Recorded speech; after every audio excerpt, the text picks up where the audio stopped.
Welcome back, Warriors, to another bone-crushing and cartridge-flushing round of the worst fighting game. The never-ending tournament where I try to unbalance the Furies by finding and pitting the stinkiest button bashers against our longest reigning champion of all time,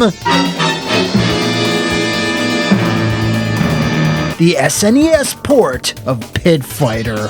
We need to end this streak sooner rather than later, and thus I feel I might need to slightly bend one of the rules of this tournament I had set long ago. Fighting games were very much born in the crucible of the arcade. Huge machines running powerful boards that boasted the latest in graphics and audio technology. And the mere thought that handhelds of the day could even come close to replicating those types of bombastic experiences, well, was and still is rather laughable. So I've been resistant in delving into the litany of bad ports that were farted out on the Game Boy/Gear/Com through the early and mid-90s. In this case though, I'm going to be making a slight exception because 1997's Game Boy Color version of Mortal Kombat 4 has been a long-time request from many of you. And it's right on the cusp of when handhelds started taking small leaps that could help better represent the graphical and gameplay complexity of the fighting game. Kinda. But will this technical disadvantage be enough to uppercut Buzz, Kato, and Tai into the pit? Well, we won't know for sure until we get it in the ring! Shaolin martial artists always seem like they have their hands and feet full fending off Outworld, the Netherrealm, and every other dimension in between. And while bicycle kicks and razor hats are a good defense, I think a far more effective tool to end such invasions is the power to pre-visualize a future battle, which is something you can employ in the brand new roguelike action game Force Strike from Devolver Digital. In this fantasy fable, players control a young martial artist named Yu, who must travel the lands, learning techniques from 5 ancient masters in his quest to rid the dark influence of an ambitiously wicked general. The odds are definitely stacked against him though, as he'll encounter armies of enemies through unique, lightning-quick combat encounters, but fortunately his Ancient Order's power of foresight gives him a fighting chance. When triggered, you can practice and anticipate each opponent's attack before the real fight begins. But when the fists truly start to fly, you better be on point, as the consequences of just one mistake can quickly lead to a swift death. Every run and every fight is completely unique as you topple tougher and tougher challenges, and when coupled with the engrossing exotic world, rich pixel art, and dozens of martial arts moves to learn, you'll soon find that hours have ticked away when it's only felt like minutes. And after an untold amount of hard-fought fighting, by the end of a run, you will become so powerful he won't even need foresight at all. The game punches onto Steam and Nintendo Switch November 17th. So if you're interested, hit the link in the description or pinned comment below and wishlist it now. Thanks so much to Devolver Digital for sponsoring today's video, but now it's time for us to get back to the combat. So, Midway really knocked it out of the park with the PlayStation and N64 ports of Mortal Kombat 4, improving upon the original in a few key ways. I don't think that's controversial to say. The developer of those ports, the now sadly defunct Eurocom Entertainment, were allowed to add Goro as a sub-boss, several new alternate costumes to the entire cast, a new stage, Noob being finalized and added as a secret playable character, and of course adding CGI endings to the PlayStation version. Although, for my money, they can't top the original vision and hilarity of the in-game ones. Unfortunately, MK4 in general wasn't as well received or as successful in the arcades as its predecessors, which is shocking considering Midway spent hard cash money on a Lex Express style tour bus promotion. to then maybe hopefully squeeze the last few remaining drops of blood from the stone, a handheld port was commissioned as well, despite the fact that Mortal Kombat's graphics and gameplay were getting more and more complex, with the Game Boy and/or Gear being technically incapable and, quite honestly, pretty embarrassing to try and port to. Fortunately, or unfortunately, depending on how you looked at it, there was one more option, and that was the most stopgap handheld ever produced, the short-lived Game Boy Color. Released in 1998, Nintendo's first full-color portable lasted only 3 years before the advent of the mighty GB Advance, with most publishers, including Nintendo themselves, abandoning it quite quickly. There's a reason for that, though. While the GBC was an improvement over the original 1989 Game Boy, it was barely a generational step forward. Yeah, titles animated more smoothly and obviously, the color, but it was hardware that still wasn't exactly the best equipped to emulate fighting games, which typically needed big sprites, good music, and more than 2 goddamn buttons. If you don't count the 2 wrestling games released on the platform, and I don't, there's only 3 other fighting games that were ever released for the GBC. That being the boring but somewhat passable X-Men Mutant Academy, the charming Power Quest, and the way better than it has any right to be Street Fighter Alpha, which was as good as it was heavily altered to focus on just animation and playability over graphics or sprite size. And yeah, that's it. There were no other fighting games or freak downs released for the Game Boy Color. No, we're just moving on now. Now, on paper, this shouldn't be an absolute disaster. I mean, MK2 on the Game Boy was decent for what it was, so how could MK4 on the Game Boy Color be any worse than that? Well, let's find out.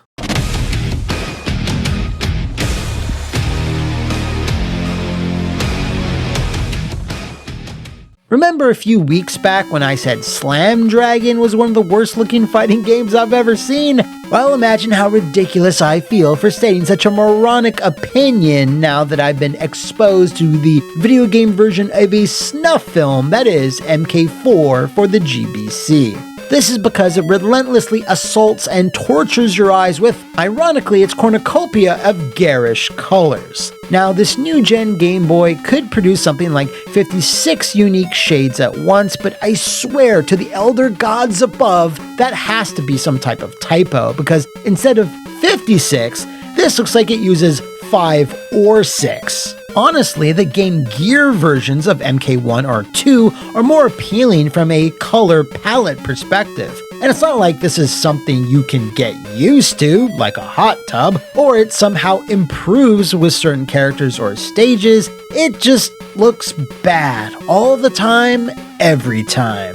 The roster, however, is pretty interesting. In fact, it's one of the few interesting things about this version of MK4, like in general.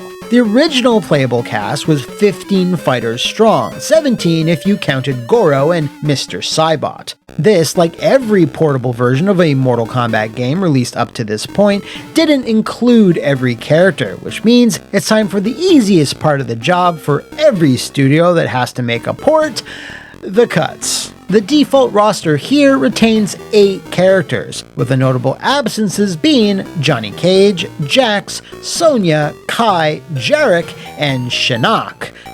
Sorta. He's not playable, but is at least still the end boss, which he always should have been, in my opinion.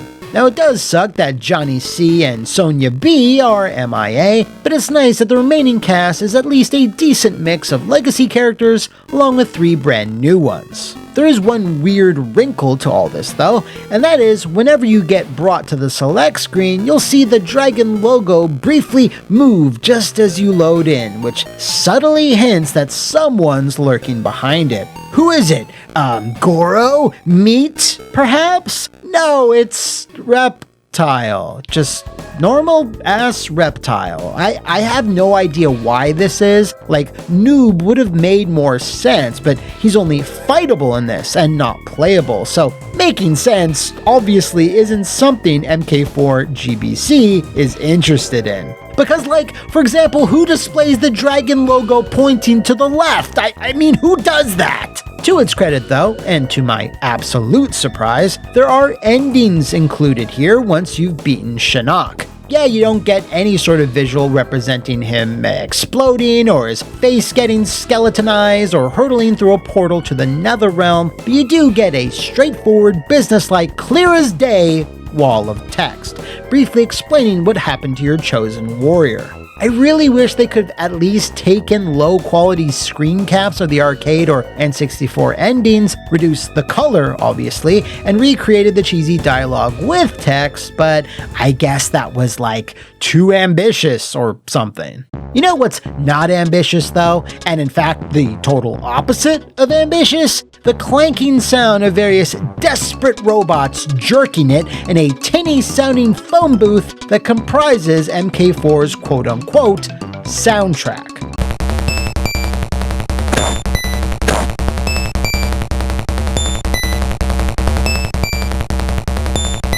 I challenge you to find something worse sounding than this garbage, this affront to one of our five senses. And worst of all, it's really just 2 or 3 tracks that loop constantly throughout the game, not stopping for any reason. Fortunately, you can turn the music off via the game's option mode, which is...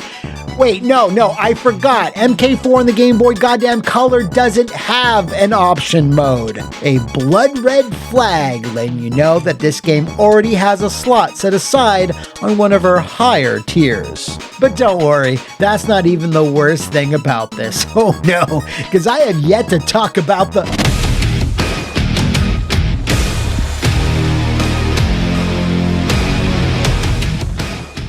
MK4 introduced only a few changes to the core formula, but these would have a lasting impact on the franchise going forward, namely weapons, which fighters could bring out, extending their attack options. Being 3D, you could also duck in and out of the background to avoid projectiles, which would also get you closer to certain objects strewn around the stage, like decapitated heads or boulders, which could then be thrown. The combo system was also expanded from the pretty canned dial combos from MK3, but now allowed more freedom, as well as more juggle-based opportunities. Finally, there were breakers, basically a different sort of throw animation, which would result in painful-looking holds or grabs where bones did indeed get broken. I present all of these changes to you because precisely none of them are present in MK4 for the Game Boy Color. No weapons, no combos, no anything really. This is basically just MK3, but still less than that at the same time. Allow me to explain. MK3 and 4 had the run button, and while that's been retained here, 90% of the reason most players would ever even use run is to close the distance and to immediately start a dial-a-combo string, which have been completely stripped out in this version. Not satisfied with running just being almost useless, the limitations of the Game Boy button layout make performing a run awkward as well, as you need to be holding forward and both attack buttons together, which isn't really ideal because it's hard to then go into a direct attack right after. You can still uppercut, sweep, and roundhouse, I think. It's not always easy to distinguish between the animation frames, but throwing is still an option, and it's again clunky. You have to hold an attack button and then release it next to your opponent, which is like, huh? Why? Then there's blocking, always a point of contention in most Mortal Kombats, and it's done by pressing start. And it's just like, fuck you, man. Maybe since the Game Boy only had 2 face buttons, would it not have made more sense just this one time for this version to use back on the control pad to block? Would that have been okay? Or were you afraid that Midway would dock your pay for such heresy? But that's actually it for the gameplay. I mean, yeah, special moves are there, but they've been reduced to about 2 per character, ignoring many of the new techniques that MK4 added. And this is a subject I'll complain about more later on. Believe you me. As I said earlier though, MK4 GBC does not contain an options mode, so if you wanted to change the difficulty, timer, rounds to win, etc., well, you're shit out of luck, or shitter out of luck, because why would you be playing this in the first place? But if you did want to tweak certain elements, you can do so via the combat codes, a feature I never personally bothered with in any version of MK, because I just wanted to play the game, not input nuclear launch sequences before each and every match. Thank you very much. But they're there if you want to mess with disabling throws or turning on psycho combat, whatever that is. But now we need to move on to the main event, which for gameplay is of course the Fatalities, and the team who developed this port, whoever they were, certainly made some choices here. Instead of the screen darkening and the character sprites acting out some cartoony, vaudeville-esque approximation of violence, this cuts to a grainy, incomprehensible, downscaled, sepia-toned animation of something happening. It doesn't matter which character you were facing off against beforehand, it'll always be the same one in this etch-a-sketch rendering of a finishing move. Far be it from me to actually be able to decipher what's going on in these, but they are the only instance of blood ever being present, as none gets spilled during the course of a match, which is probably the reason why this is the last Mortal Kombat port that was ever rated T for teen. Now, I can imagine what madman decided the Fatalities should be presented this way, as there's absolutely no positives to it, and not to mention the fact that each character now only has one finisher, which was reduced from 2, and there's no stage fatals either. I will say though that these are entertaining in their awfulness, but once you've seen them once or twice, the guffawing quickly fades, leaving only a deep, profound sense of regret. Oh hey, speaking of regret,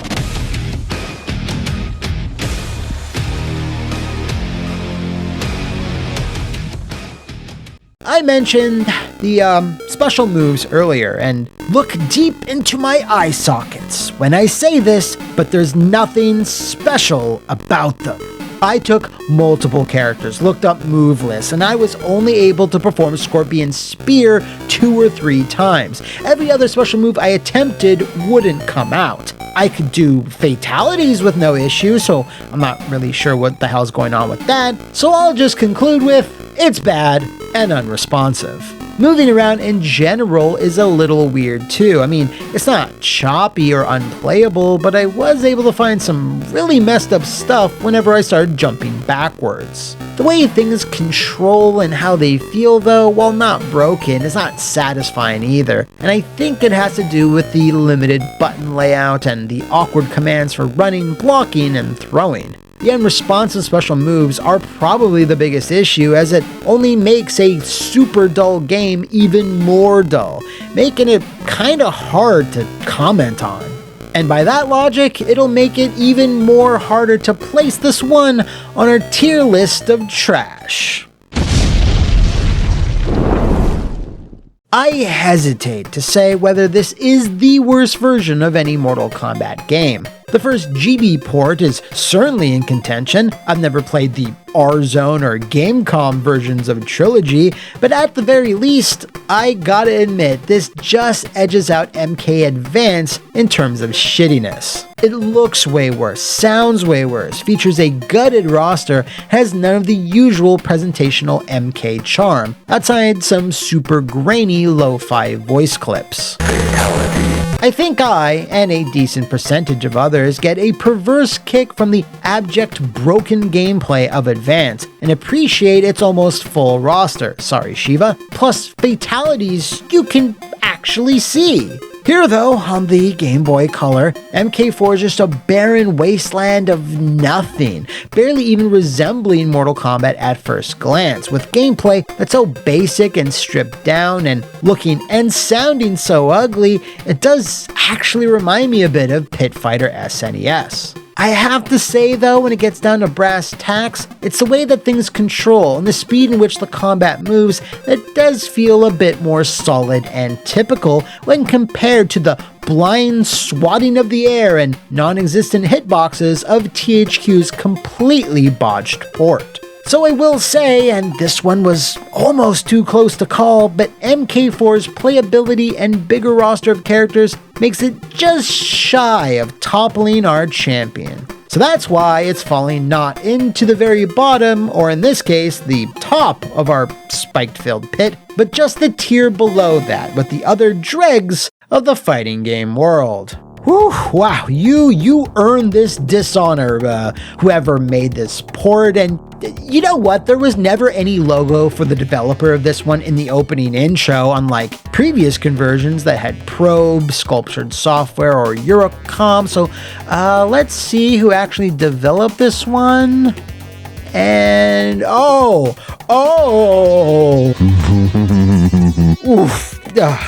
So, if you know of any other fighters in either Earthrealm or Outworld you'd like to see in our ring, shout them out in the comments below or enter the fighting temples of my social media. Until then, I'll see you next time on the worst fighting game.